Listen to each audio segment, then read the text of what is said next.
In this English lesson, I wanted to help you learn the English phrase to play dumb. In English, when you play dumb, it means you pretend you don't know something when you actually do. The most common example would be when someone does something that they're not supposed to, and then when asked about it, they might play dumb. If you watch a TV show and the cops arrest the criminal might play dumb and say, "I don't know what you're talking about. I didn't steal that car."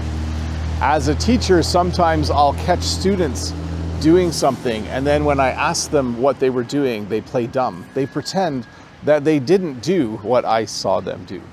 The other phrase I wanted to teach you today is dumb luck. Dumb luck simply means that something happens to you that's good, and it's not because of anything that you've done to make it happen. So a great example of this would be you suddenly, let me see, I'm trying to think. A good example of dumb luck would be you're driving along and you lose control of your car in the snow, but you don't go in the ditch. But it has nothing to do with you steering properly or anything. It's just dumb luck. You didn't go in the ditch because of dumb luck. So to review, to play dumb means to pretend you don't know something when you actually do, usually when someone's accusing you of doing something wrong. And dumb luck simply means to be extremely lucky, and you had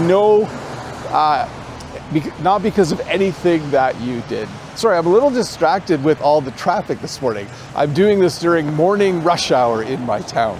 But hey, let's look at a comment from a previous video. This comment is from Tammy. "Yes, my son likes to use the expression, 'oh shoot,' from time to time. Thank you."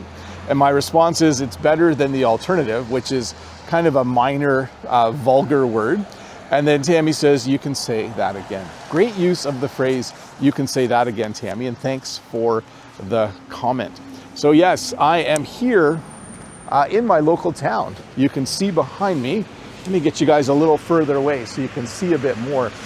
You can see behind me that, well, there's a school bus over there because kids are getting picked up for school. As you know, I teach in the afternoon now, so I'm here in the morning shooting my video. Yes, I did leave my tripod all by itself over there on the sidewalk. We're hoping no one takes it, and this is what I look like. There I am in the window shooting my video on a nice quiet morning here in town. I do have to admit a couple of things. One, in spite of the fact that I love winter, I do find it way easier to make videos when the weather's a bit warmer. You can see that I'm just wearing a jacket right now. Actually, these windows really do help. You can see I'm just wearing a light jacket right now. You can see that people are out and about, just wearing a ball cap instead of a winter hat. There's even just people standing, checking their phones. Like, even just last week or a week and a half ago, that would not have been happening. It was far too cold for people to be outside and being somewhat leisure or to be moving at a slower pace. So in spite of the fact that I love winter, I must admit it is much nicer being out here today. I am putting my hand in my pocket occasionally though, just to warm it up a little bit. But yeah, this is just much nicer than it was. Anyways, I hope you enjoyed this little English lesson, and I'll see you next week with another one. Bye.